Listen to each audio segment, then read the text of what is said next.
Hello everyone, be a learner my channel, इसमें आप सबका स्वागत है। आज मैं आप सबके साथ एक और वीडियो शेयर कर रही हूँ जो सीडीपी से रिलेटेड है। इससे पहले मैंने आपके साथ और भी वीडियोस शेयर की हुई हैं। आई होप आप सबको वो पसंद आई होंगी। आपके एग्ज़ाम में ये आपकी बहुत ज़्यादा हेल्प करेंगी और अगर आप साथ साथ नोट डाउन करेंगे तो आपके बाद में एग्ज़ाम के टाइम रिविज़न में आपकी बहुत हेल्प करेंगे। तो आइए शुरू करते हैं। फर्स्ट क्वेश्चन है, निचली कक्षाओं में बच्चे विभिन्न प्रकार की खेल जो क्रिया हैं उनमें अपने खिलौनों को दूसरों के साथ मिल बांट कर खेलते हैं। इससे बच्चों में समाजीकरण की किस प्रक्रिया का विकास होता है? शारीरिक शिक्षा पर आधारित कार्यक्रमों का, विभिन्न प्रकार की शिक्षण जो पद्धति हैं उनका, एकता और जो सहयोग है उसकी भावना का, अहम उच्च उष्टता की भावना का। तो ऑप्शन सी है, इससे बच्चों में एकता और जो सहयोग है उसकी भावना का विकास होता है। पियाजे के अनुसार यदि कोई बच्चा किस अवस्था में अपने परिवेश की वस्तुओं को पहचान लेता है और उनमें विभेद करने लग जाता है, तो उसका है ऑप्शन बी, पूर्व सक्रियात्मक अवस्था में। पियाजे ने किसी बच्चे के विचारों में नए विचारों का समावेश हो जाने को क्या कहा है? पियाजे ने कहा है कि बच्चे के जो पहले के जो विचार हैं उनमें नए विचारों का जुड़ जाना, उसको क्या कहते हैं? सामतीकरण। सामतीकरण कहते हैं। निम्नलिखित में से किस कथन से बुद्धि और बुद्धि के परीक्षण के जो महत्व है उसका पता चलता है? व्यावसायिक मार्गदर्शन में बुद्धि परीक्षण की भूमिका अहम होती है। बुद्धि परीक्षण द्वारा प्रत्येक छात्र की सही उन्नति के मार्ग को प्रशस्त किया जाता है। अनुसंधान के विभिन्न घटकों का चयन करना होता है, तो बुद्धि भी एक आधार होती है ताकि कम से कम त्रुटि हो। उपरोक्त सभी जो कथन है वो बुद्धि परीक्षण के महत्व का पता चलता है। तो बुद्धि और बुद्धि परीक्षण के जो महत्व हैं इसमें ऑप्शन डी है वो करेक्ट है। सभी जो कथन है वो इसका महत्व बताते हैं। आकलन को उपयोगी रोचक प्रक्रिया बनाने के लिए एक शिक्षक को निम्न में से किसके प्रति है जो सचेत रहना चाहिए? अलग अलग छात्रों की तुलना से छात्रों को बुद्धिमान या औसत छात्र की उपाधि देने से, शैक्षिक और शैक्षिक क्षेत्रों में छात्रों के सीखने के बारे में जानकारी प्राप्त करने के विभिन्न जो तरीके हैं उनके प्रयोग से, फीडबैक देने के लिए तकनीकी भाषाओं का प्रयोग करने से। तो ऑप्शन सी है, शैक्षिक और शैक्षिक जो क्षेत्र हैं उनमें छात्रों के सीखने के बारे में जानकारी प्राप्त करने के लिए जो तरीके हैं उनका प्रयोग करने से। चिंतन की दृष्टि से किस बच्चे में सर्वश्रेष्ठ चिंतन है? कल्पनात्मक चिंतन, प्रत्याशात्मक चिंतन, तार्किक चिंतन, प्रत्यात्मक चिंतन। तो ऑप्शन डी सही है, तार्किक चिंतन। निम्नलिखित में से कौन सा कथन सत्य है? स्त्रियों का जो हस्तलेख है वो पुरुषों की अपेक्षा अच्छा होता है, जो उनकी लिखाई है वो अच्छी होती है, हैंड राइटिंग। पुरुष सुझाव के प्रति अधिक संवेदनशील होते हैं। स्त्री हैं जो उनमें गणित और तर्क की योग्यता पुरुषों से अधिक होती है। पुरुषों की गत्यात्मक जो योग्यता है वो स्त्रियों की अपेक्षा कम होती है। तो ऑप्शन ए है, स्त्रियों का जो लिखाई है वो पुरुषों की अपेक्षा अच्छी होती है। आकलन की प्रक्रिया के दौरान शिक्षकों को काफ़ी सावधानी बरतने की आवश्यकता होती है। इस दौरान जो शिक्षक हैं उनको कौन सा कार्य करना चाहिए? क्या कार्य करना चाहिए? शिक्षार्थियों को फीडबैक देना ताकि वे अच्छे से कार्य कर सकें, शिक्षार्थियों के बीच की तुलना करना, उनके बारे में नकारात्मक बयान देना, शिक्षार्थियों को मंद, कमज़ोर और बुद्धिमान के रूप में वर्गीकृत करना। तो आकलन का उद्देश्य होता है बच्चों को फीडबैक देना ताकि वे बेहतर ढंग से कार्य कर सकें। व्यक्तिगत जो विभिन्नता हैं उनका समझने का प्रयत्न सबसे पहले किसने किया था? व्यक्तिगत जो विभिन्नताएं हैं उनको समझने का प्रयत्न सबसे पहले गाल्टन ने किया था। शिक्षार्थी की उपलब्धि के मूल्यांकन के लिए सबसे बेहतर तरीका क्या हो सकता है? प्राप्त जो अंक हैं उनके आधार पर श्रेणी प्रदान करना, ग्रेडिंग जो पद्धति है उसका प्रयोग, तुलनात्मक मूल्यांकन, ये सभी। तो ग्रेडिंग जो पद्धति है उसका प्रयोग करना मूल्यांकन के लिए सबसे बेहतर तरीका हो सकता है। अनुकरण और जो दोहराने की प्रवृत्ति निम्नलिखित में से किस अवस्था की ओर संकेत करती है? बच्चे अनुकरण करते हैं और दोहराते हैं एक चीज़ को बार बार। शैशवावस्था में, बाल्यावस्था, किशोरावस्था, वृद्धावस्था। तो शैशवावस्था में बच्चे बार बार एक ही चीज़ को रिपीट करते हैं निम्नलिखित में से कौन सतत और व्यापक मूल्यांकन का एक उद्देश्य नहीं है? इसमें नहीं पूछा गया है।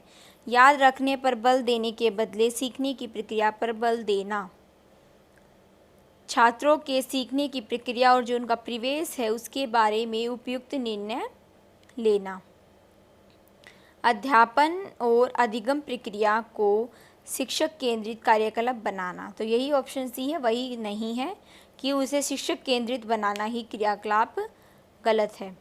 बाल केंद्रित शिक्षा दी जानी चाहिए। एक शिक्षक को अनुसूचित जाति का जो छात्र है उसके साथ कैसा व्यवहार करना चाहिए? सभी बालकों के समान शैक्षिक अवसर उसे देने चाहिए। उस जाति के बालकों को अलग करके उनकी शिक्षा की व्यवस्था करनी चाहिए।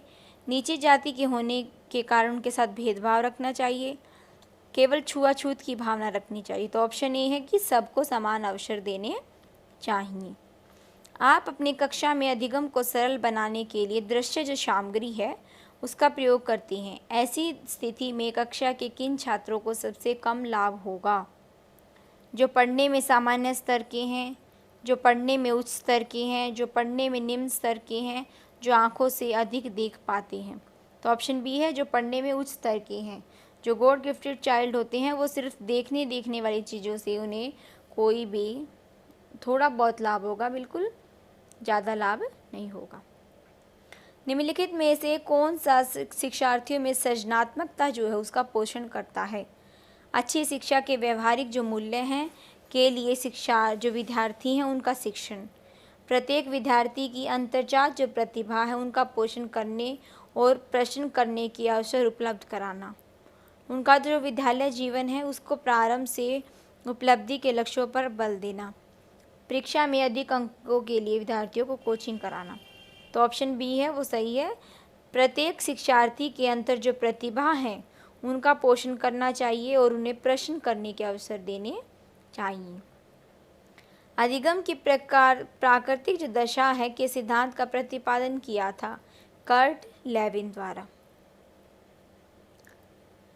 शिक्षण अधिगम के अंतर्गत शिक्षक का मुख्य कार्य है। शिक्षक का क्या मुख्य कार्य है?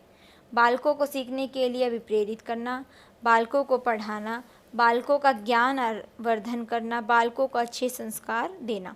तो ऑप्शन ए है सीखने के लिए अधिक से अधिक उन्हें अभिप्रेरित करना चाहिए। किसी जो बालक है में तर्क के आधार पर सोचने की क्षमता के विकास के लिए आवश्यक तत्व है भाषा संप्रेषण जो है उसमें निपुणता, असीमित कल्पना शक्ति, बालक के समक्ष अनेक समस्याएं, उसकी बोलने की गति समस्या। तो ऑप्शन ए है भाषा जो संप्रेषण है उसमें निपुणता जो है वो सोचने की क्षमता के विकास के लिए आवश्यक तत्व है। समाधान की अंतर्दृष्टि विधि के संबंध में किसके द्वारा वन मानुष पर प्रयोग किया गया था? Option B collar. मैंने इससे रिलेटेड वीडियो भी बनाई हुई है, कॉलर के सिद्धांत, जिन्होंने वन मानुष पर प्रयोग किया था। किसी बालक का व्यक्तित्व वंशानुक्रम तथा जो वातावरण है का क्या होता है? योगात्मक प्रतिरूप, गुणात्मक, ऋणात्मक प्रतिरूप, धनात्मक प्रतिरूप। तो ऑप्शन बी है गुणात्मक प्रतिरूप।